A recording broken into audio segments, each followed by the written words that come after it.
Salut les aventuriers de l'hypnose. Alors aujourd'hui je vous retrouve pour le jour 6 de mon défi 30 jours d'auto-hypnose à partager avec vous.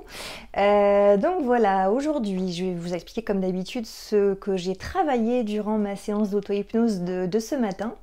Alors aujourd'hui, j'avais besoin de retrouver de la sérénité par rapport à la charge de travail que j'ai en ce moment sur un plan professionnel.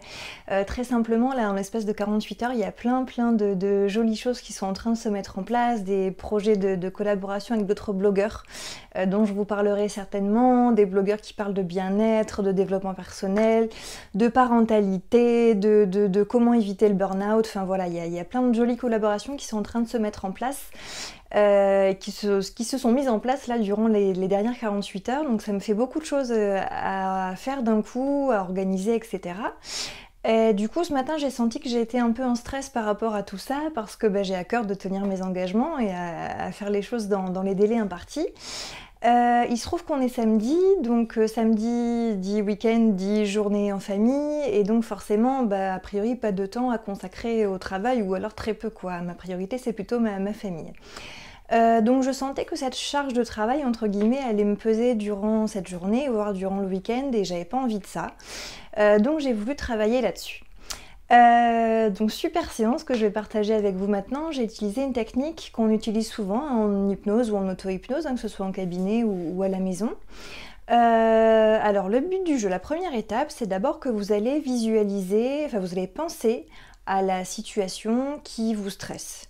Bon, évidemment, vous passez par la phase d'induction, comme d'habitude. Je rappelle, l'induction, c'est le fait d'engendrer l'état d'hypnose. Ça, c'est la première étape. Ça, vous commencez à avoir l'habitude normalement. Donc, je passe directement à la phase de travail sous hypnose. Donc, comme je le disais, vous allez penser à la situation qui vous stresse. Et vous allez demander à votre inconscient de représenter par un objet cette situation.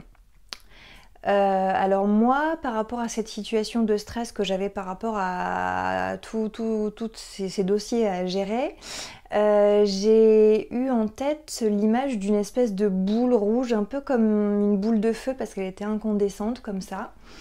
Et c'est marrant parce qu'en y réfléchissant après coup, je me suis rendu compte que hier je discutais justement avec l'une de ces blogueuses et je lui disais j'ai tellement de projets sur le feu que voilà, sous-entendu ça me stressait un peu, et du coup j'ai, je pense inconsciemment, associé tous ces projets sur le feu à une espèce de boule comme ça rouge incandescente, un peu comme une boule de feu qui brûle quoi. Une fois que vous avez fait ça, donc voilà, vous demandez à votre inconscient de transformer cette situation, d'associer un objet à cette situation. Vous allez maintenant imaginer complètement l'inverse, une situation qui vous fait du bien, qui vous détend, qui vous zénifie, etc. Moi, ce qui m'est venu à l'esprit quand j'ai interrogé mon inconscient là-dessus pour faire émerger une de ces situations, ce sont les temps que je prends pour lire. J'aime beaucoup lire, j'ai remarqué que c'était une activité qui m'apaisait beaucoup, que ce soit la lecture de romans, de livres en développement personnel ou simplement d'une revue, d'un magazine, peu importe, mais c'est vraiment une activité qui me fait beaucoup de bien. Voilà, c'est ce qui m'est venu spontanément, et de suite c'est vrai que j'ai réussi à retrouver les sensations associées de détente, mais aussi l'impression de se remplir un peu intellectuellement, en même temps de s'évader, d'imaginer, enfin voilà, plein de choses. Donc toutes ces sensations agréables, à nouveau, vous allez demander à votre inconscient de les symboliser par un objet. Moi, l'objet qui m'est venu, c'est une couverture, un genre de plaid. Alors finalement, un peu comme ces plaids dans lesquels on s'enroule quand on passe un bon petit moment de lecture au coin du feu en plein hiver. Bon là, en l'occurrence, il fait encore beau, on est que début septembre. Mais en tous les cas, c'est l'image qui m'est venue. Encore une fois, après coup, alors sur le coup, j'ai pas réfléchi à ça, mais après coup, qui m'est venu à l'esprit en analysant un petit peu cette séance, je me suis dit c'est marrant parce que souvent on utilise les couvertures pour éteindre les feux. Enfin voilà, on peut jeter une couverture sur quelqu'un, un tissu sur quelqu'un ou sur quelque chose, c'est moins pire, pour éteindre un feu, donc voilà. Et en fait justement, le but du jeu, ensuite, c'est de repenser à la situation stressante et de lui associer le nouvel objet, celui qui apaise. Et petit à petit, À force d'associer ces deux choses-là, l'objet qui apaise va venir recouvrir en quelque sorte la situation stressante, et plus vous allez penser à la situation stressante, plus c'est plutôt les sensations associées au nouvel objet qui vont venir en vous, c'est-à-dire des sensations plutôt d'apaisement, de calme, etc. Moi je l'ai fait, ça a vraiment bien marché. J'ai vraiment pu, alors ça se fait pas en une minute, hein, il faut vraiment se concentrer quelques minutes là-dessus, vraiment prendre le temps d'associer ces sensations de calme et de sérénité à la situation stressante. Et moi finalement cette couverture est vraiment venue recouvrir cette boule de feu pour l'éteindre complètement.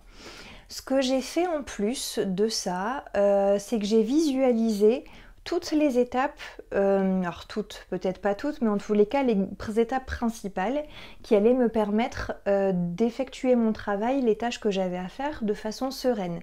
C'est-à-dire je me suis dit, alors voilà, j'ai tel et tel projet sur le feu, en cours en tout cas, j'ai tel projet en cours, voilà en gros ce que je peux prévoir, les grandes étapes qui vont me permettre d'achever toutes ces tâches et ces projets, de les amener à terme, hein, voilà, avec succès, je l'espère. En tous les cas, c'est ce que j'ai visualisé.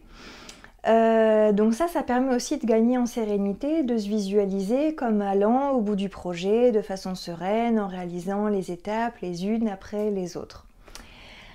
Dernière chose, alors une chose dont je ne vous ai pas encore parlé, pour finir cette séance, j'ai utilisé ce qu'on appelle des suggestions post-hypnotiques. Alors n'ayez pas peur de ce terme. Des suggestions post-hypnotiques, ce sont simplement des phrases que vous allez vous dire, alors souvent à la fin de la séance, une fois que le travail est bien entamé, des phrases que vous allez vous dire un peu comme pour ancrer ce que vous avez voulu implémenter et que ça tienne un peu sur la durée. Alors je vous donne concrètement moi la phrase, alors je l'ai notée parce qu'elle m'est venue en tête comme ça spontanément, mais alors j'avais peur de l'oublier après. Donc moi je m'étais mis cette phrase: aujourd'hui quoi qu'il arrive, je reste zen quand je pense aux tâches que j'ai à accomplir. C'est une phrase, alors n'hésitez pas à vous imaginer, je sais pas, devant un miroir, un peu comme une promesse que vous vous faites à vous-même. Et surtout cette phrase, cette suggestion post-hypnotique, répétez-la, plusieurs fois, vraiment au moins 3 fois, de façon à ce qu'elle s'ancre positivement à l'intérieur de vous. Ce genre de phrase, il y a une chose hyper importante, c'est qu'il faut toujours la tourner, la formuler de façon positive. Je vous ai déjà expliqué dans un précédent post, une vidéo, je sais plus, que le cerveau comprend très mal la négation. Si vous dites je ne pense pas à un éléphant rose, vous avez l'image d'un éléphant rose. Donc là c'est la même chose avec vos suggestions post-hypnotiques. Surtout ne vous dites pas aujourd'hui je me promets de ne pas stresser. C'est clairement l'inverse qui risque de vous arriver. Donc essayez vraiment formuler vos phrases de façon positive. C'est un peu la méthode Coué, hein, je vais bien, alors je sais plus quelle était la formulation exacte, hein, mais en gros tout se passe bien et ça va aller quoi. Là c'est un peu la même chose, sauf que évidemment quand vous le faites sous hypnose, ça a un impact encore plus conséquent et ça va toucher l'inconscient et du coup ça prend racine a priori en vous beaucoup plus facilement. Voilà, pour tout vous dire, là donc il est samedi, fin de journée, il est bientôt 18h. J'ai passé une super journée, j'ai un tout petit peu travaillé ce matin pour organiser un peu mes projets, me créer un planning et être plus sereine par rapport à ça. Les premières minutes de travail, il y avait parfois un peu le stress qui revenait et dès que je pensais à cette couverture qui venait éteindre le feu, ça avait tout de suite la propriété de m'apaiser immédiatement. Et ce stress m'a quitté très vite et très naturellement. À peine 1 heure après avoir fait cette séance d'auto-hypnose, j'ai plus besoin de réutiliser cette image de couverture qui vient apaiser le stress. Parce que j'étais plus du tout stressée, j'ai bien profité de ma journée en famille, j'ai pas du tout pensé à mon travail.